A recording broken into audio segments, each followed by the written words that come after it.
안녕하세요. 건강 채널 시니어입니다. 지난 3편의 영상을 통해 우리는 폐가 얼마나 중요한 기관인지를 배웠어요. 폐가 약해지면 숨이 차고 심장에 부담을 주고 혈압도 불안정해진다는 것을 함께 살펴봤죠.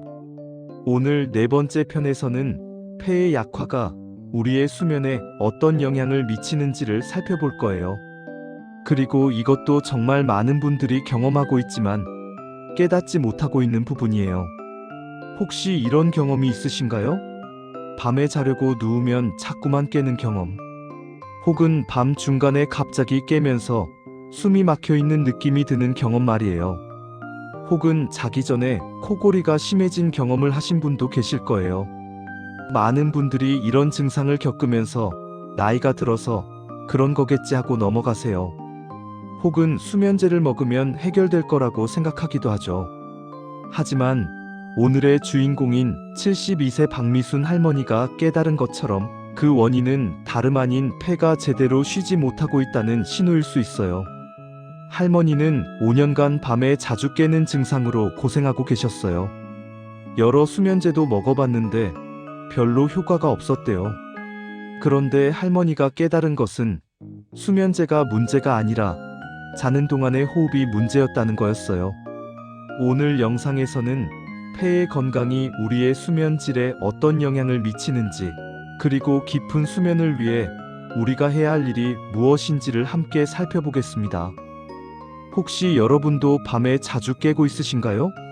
그렇다면 이 이야기가 정말 중요할 거라고 생각합니다. 계속 들어보세요. 저는 약 5년 전부터 밤에 자주 깨기 시작했어요. 처음엔 그냥 나이가 들어서 그런가 보다 하고 넘어갔어요. 나이가 들면 누구나 밤에 한두 번은 깨는 거라고 생각했거든요. 하지만 시간이 지나면서 이 증상이 점점 더 심해지기 시작했어요. 처음엔 밤에 한두 번 깨는 정도였는데 나중엔 밤에 자고 일어나는 횟수가 4~5번이 되어버렸어요. 더 심한 건 밤 중간에 깼을 때의 그 느낌이었어요. 마치 누군가 제 가슴을 누르고 있는 그런 느낌이 들었거든요. 숨이 부족한 느낌이 들어서 벌떡 깨는 거죠. 깨고 보면 제 심장이 빨리 뛰고 있고 숨도 가빠져 있었어요. 아무래도 이건 정상이 아닌 것 같아서 병원에 가봤어요. 의사 선생님은 나이 때문에 그럴 수 있다고 말씀하셨고 수면제를 처방해 주셨어요. 저는 그 약을 먹기 시작했어요. 처음엔 약간 효과가 있는 것 같았어요. 밤에 깨는 횟수가 조금 줄어든 느낌이 들었거든요. 하지만 시간이 지나면서 약에 익숙해지는지 다시 밤에 자주 깨기 시작했어요. 의사 선생님이 약의 용량을 늘렸지만 별로 효과가 없었어요. 더 답답한 건 약을 먹으면 낮에 너무 졸렸다는 거예요. 밤에 푹 자지도 못하고 낮에는 졸음약이 들어서 활동하기가 힘들었어요. 악순환이 계속되고 있었던 거죠. 어느 날 다시 병원에 갔을 때 담당 의사 선생님이 새로운 질문을 하셨어요. 할머니, 혹시 밤에 코를 골지 않으신가요? 저는 깜짝 놀랐어요. 코골이가 수면과 무슨 관계가 있지? 라는 생각이 들었거든요. 하지만 의사 선생님이 설명해 주신 것을 들으니까 모든 게 이해가 되기 시작했어요. 의사 선생님은 이렇게 말씀하셨어요. 할머니, 밤에 깨는 것의 원인이 사실 나이 때문만은 아닐 수 있습니다. 혹시 자는 동안에 호흡이 얕아지지 않으신가요? 혹은 콧골이가 생기지 않으신가요? 저는 남편에게 물어봤어요. 남편이 당신 요즘 자다가 코를 많이 골아. 요즘 더 심해졌어 라고 말했어요. 저는 제가 코를 고는지도 몰랐거든요. 의사 선생님이 계속 설명해 주셨어요. 코골이는 기도가 좁아지면서 나타나는 현상이에요. 그리고 기도가 좁아지면 밤중에 산소 부족 현상이 발생합니다. 우리 뇌가 그 산소 부족을 감지하면 깨어나서 숨을 쉬어야 한다라는 신호를 보내거든요. 그래서 밤에 깨는 거예요. 그 말을 들으니까 정말 이해가 되었어요. 제가 밤에 자주 깨는 게 수면 문제가 아니라 호흡 문제였다는 거죠. 의사 선생님은 저한테 수면다원 검사라는 걸 받아보라고 권해주셨어요. 이건 밤새 자면서 내 몸의 상태를 기계로 측정하는 검사예요. 산소 포화도, 심장 박동, 호흡 패턴 같은 것들을 측정하는 거죠. 검사 결과가 나왔을 때 의사 선생님이 저에게 보여주신 수치들이 정말 놀라웠어요. 의사 선생님이 설명해 주셨어요. 할머니, 당신의 산소 포화도가 밤중에 자주 떨어집니다. 정상적으로는 밤새 95% 이상을 유지해야 하는데 당신은 자다가 85% 정도까지 떨어져요. 이건 우리 몸이 산소 부족을 느낀다는 뜻입니다. 저는 그럼 그게 저를 깨우는 건가요? 라고 물어봤어요. 의사 선생님이 정확합니다 라고 말씀하셨어요. 우리 뇌는 산소 포화도가 떨어지는 걸 감지하면 즉시 깨어나라는 신호를 보냅니다. 그래서 당신이 자다가 갑자기 깨는 거고 깨면서 가슴이 철렁하고 숨이 가쁜 거예요. 이건 우리 몸의 생존 본능이 작동하는 거거든요. 수면제로 해결할 수 있는 문제가 아닙니다. 의사 선생님이 제 호흡 패턴을 분석해 주셨어요. 할머니, 당신은 자는 동안 호흡이 정말 얕아집니다. 특히 누워서 자는 자세에서 더 그렇고요. 의사 선생님은 제 호흡이 어떻게 되는지 설명해 주셨어요. 자면서 우리 목의 근육들이 이완돼요. 그러면 기도가 좁아집니다. 특히 나이가 들면서 목의 근육이 약해지면 기도는 더 좁아져요. 그래서 콧골이도 생기고 산소 부족도 생기고 결국 밤에 깨게 되는 거예요. 저는 그때 깨달았어요. 제가 먹은 수면제는 제 호흡을 더 얕게 만들었을 수도 있다는 거죠. 그래서 약이 효과가 없었던 거였어요. 의사 선생님이 제안해 주신 가장 중요한 것은 자는 자세 개선이었어요. 누워서 자면 기도가 좁아지니까 옆으로 누워서 자는 게 훨씬 낫다는 거였어요. 처음엔 옆으로 자는 게 정말 어색했어요. 평생 누워서 자던 사람이 갑자기 옆으로 누우라니 말이에요. 남편도 처음엔 뭐 하는 거야? 라고 물어봤어요. 하지만 저는 의사 선생님의 말씀을 따르기로 결심했어요. 그리고 옆으로 누워서 자기 시작했어요. 처음엔 밤중에 자도 모르게 누워서 자게 되곤 했는데 의식적으로 옆으로 누우려고 노력했어요. 그리고 가장 중요한 건 자기 전에 하는 호흡 운동이었어요. 의사 선생님이 알려주신 방법은 이거였어요. 할머니, 자기 30분 전부터 깊게 호흡하세요. 코로 4초 마시고 입으로 6초 내쉬는 복식 호흡을 말이에요. 이렇게 하면 우리 몸이 편안해지고 자는 동안의 호흡도 깊어집니다. 저는 그날부터 이 호흡 운동을 시작했어요. 침대에 누워서 옆으로 누운 자세에서 천천히 깊게 호흡하기 시작한 거죠. 호흡 운동과 자세 변화를 시작한 지 일주일이 지났을 때 정말 놀라운 일이 일어났어요. 밤에 깨는 횟수가 눈에 띄게 줄어든 거였어요. 처음 며칠은 여전히 밤에 한두 번은 깼어요. 하지만 그 깨는 패턴이 달라졌어요. 예전처럼 깔게? 라고 벌떡 깨는 게 아니라 좀 더 부드럽게 깨는 느낌이 들었거든요.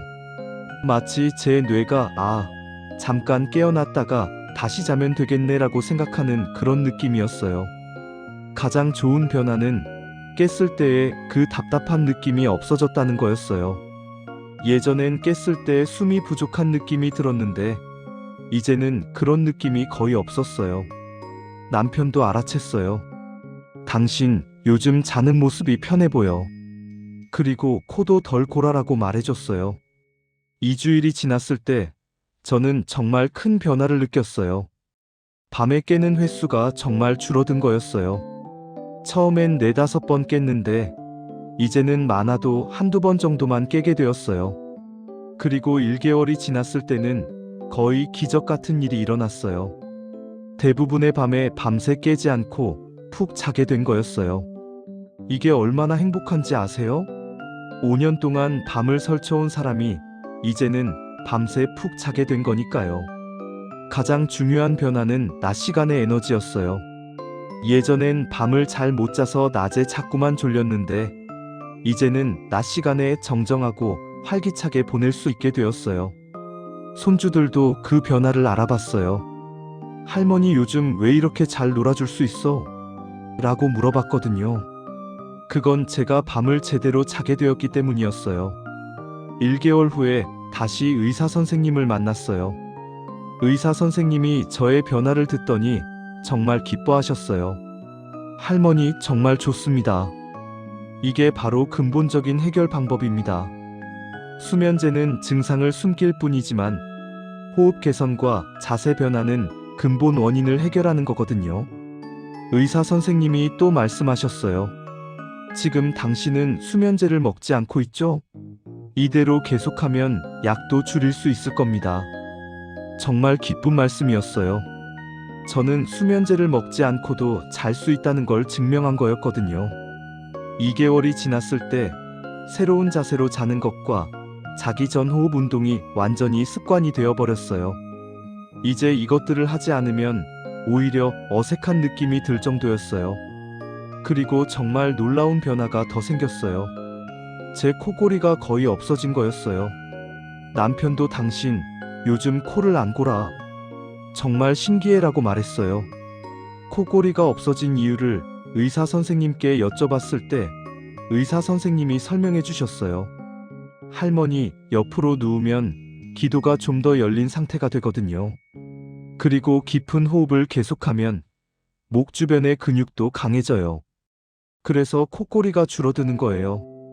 3개월이 되었을 때 저는 다시 수면다원 검사를 받아봤어요. 의사 선생님이 권해주셨거든요. 그 결과가 정말 놀라웠어요. 산소 포화도가 정상 범위인 95% 이상을 유지하고 있었어요. 밤중에 한두 번 조금 떨어질 수 있지만 더 이상 위험한 수준으로 떨어지지 않는다는 뜻이었어요. 의사 선생님이 완벽한 개선입니다 라고 말씀해 주셨어요. 할머니가 약 없이 이렇게 자신의 노력으로 문제를 해결한 것 정말 대단합니다. 이 과정을 거치면서 저는 정말 많은 것을 깨달았어요. 첫 번째는 밤에 깨는 게 나이 때문만은 아니라는 거예요. 폐와 호흡의 상태에 따라 완전히 달라질 수 있다는 거였어요. 두 번째는 수면제만 먹는 게 아니라 근본 원인을 해결해야 한다는 거였어요. 수면제는 증상을 숨길 뿐이지 내 몸의 산소 부족 문제를 해결하지는 못한다는 걸 깨달았거든요. 세 번째는 자는 자세가 얼마나 중요한지라는 거예요. 누워서 자는 것보다 옆으로 누워서 자는 게 호흡에 얼마나 큰 영향을 미치는지 말이에요. 네 번째는 자기 전에 호흡 운동이 얼마나 중요한지라는 거예요. 자기 30분 전에 깊은 호흡을 하면 자는 동안의 호흡도 깊어진다는 걸 직접 경험했거든요. 다섯 번째는 결국 약이 없이도 우리 스스로 할 수 있는 게 정말 많다는 거예요. 자세 개선, 호흡 운동, 이런 작은 것들이 우리 삶을 이렇게나 크게 바꿀 수 있다는 걸 말이에요. 지금 저는 정말 편안한 밤을 보내고 있어요. 밤새 푹 자고 아침에 상큼하게 일어나고 낮에는 활기차게 보내는 이런 일상이 정말 소중하다는 걸 깨달았어요. 혹시 여러분도 밤에 자주 깨고 있으신가요? 혹은 밤 중간에 숨이 부족한 느낌이 드신 적이 있으신가요? 혹은 자기 전에 코골이가 심해졌다고 느끼신 적이 있으신가요? 그렇다면 그건 여러분의 폐와 호흡이 보내는 신호일 수 있어요. 수면제를 먹기 전에 한번 자세를 바꿔보세요. 옆으로 누워서 자보세요. 그리고 자기 전에 깊게 호흡해보세요. 저처럼 여러분도 5년간 고민한 문제가 이 간단한 변화로 해결될 수도 있어요. 제가 증명했거든요. 지금 저의 하루는 이렇게 돌아가요. 아침에 일어나서 깊게 호흡하고 낮에 활기차게 보내고 저녁이 되면 천천히 신체를 이완시키면서 깊게 호흡하고 밤에는 옆으로 누워서 푹 자는 거죠. 이 모든 게 하나의 리듬을 이루고 있어요. 아침에 깊은 호흡이 낮을 활기차게 만들고 저녁에 깊은 호흡이 밤을 편안하게 만든다는 거예요. 남편도 함께 변했어요. 저를 보며 내도 해봐야겠다며 옆으로 누워서 자보기 시작했어요. 그리고 남편도 밤을 훨씬 더 편하게 보내게 되었다고 말해줬어요. 손주들은 할머니가 이제 낮에 더 잘 놀아줄 수 있다고 좋아해요. 밤을 제대로 자니까 낮에 에너지가 있어서 손주들과 더 잘 지낼 수 있게 된 거죠. 아, 그리고 가장 신기한 건 제 몸의 다른 부분도 좋아졌다는 거예요. 밤을 잘 자니까 면역력도 좋아진 것 같고, 피부도 좋아진 것 같고, 전반적인 기분도 훨씬 좋아졌어요. 이 모든 게 폐의 건강, 호흡의 중요성에서 비롯된 변화라는 게 정말 신기해요. 여러분, 오늘 72세 박미순 할머니의 이야기 정말 놀랍지 않으셨나요? 5년 동안 밤을 설쳐온 분이 단지 자세를 바꾸고 호흡 운동을 시작한 것만으로 이렇게 완전히 달라졌다는 거 정말 신기하지 않나요? 가장 중요한 메시지는 이거예요. 밤에 자주 깨는 것이 나이 때문이라고만 생각하지 마세요. 그건 우리 폐가 제대로 쉬지 못하고 있다는 신호일 수 있습니다. 그리고 그 신호에 귀 기울이면 수면제 없이도 편안한 밤을 보낼 수 있습니다. 지난 2편의 영상을 통해 우리가 배운 것은 무엇인가요? 폐가 얼마나 중요한 기관인지라는 거예요. 폐가 약해지면 숨이 차고, 심장에 부담을 주고, 혈압도 불안정해지고, 수면도 망가진다는 거죠. 하지만 정말 좋은 소식은 우리가 우리 스스로 폐의 건강을 되찾을 수 있다는 거예요. 특별한 약도 비싼 치료도 없이 말이에요. 여러분도 오늘부터 시작해보세요. 자기 30분 전부터 깊게 호흡하고 옆으로 누워서 자보세요. 처음엔 어색할 수도 있지만 2주가 지나면 습관이 되어버릴 거예요. 그리고 그 변화를 느낄 거예요. 밤을 더 잘 자게 되고, 낮에 더 활기차게 활동하고, 전반적인 삶의 질이 향상되는 그 변화 말이에요. 깊은 수면은 우리 건강의 기초입니다. 깊은 수면을 통해 우리 몸은 재생되고, 면역력이 강해지고, 정신도 맑아집니다. 그리고 그 깊은 수면의 기초는 좋은 폐, 깊은 호흡에 있습니다. 오늘도 건강하시길 바랍니다. 이 영상이 도움이 되셨다면 구독 버튼을 꼭 눌러주시고 좋아요와 알림 설정도 부탁드립니다. 혹시 여러분도 밤에 자주 깨거나 코골이가 있으시다면 댓글로 공유해주세요. 여러분의 경험이 또 다른 사람들에게 큰 도움이 될 거라고 생각합니다. 다음 편에서는 숨이 약해지면 근육도 먼저 줄어듭니다 라는 주제로 찾아뵙겠습니다. 폐의 건강이 우리의 근육에 어떤 영향을 미치는지, 그리고 나이가 들어도 건강한 근육을 유지하기 위해 우리가 해야 할 일이 무엇인지를 함께 살펴보겠습니다. 그때까지 건강하시고 깊은 숨 쉬면서 편안한 밤 보내세요. 건강 채널 시니어였습니다.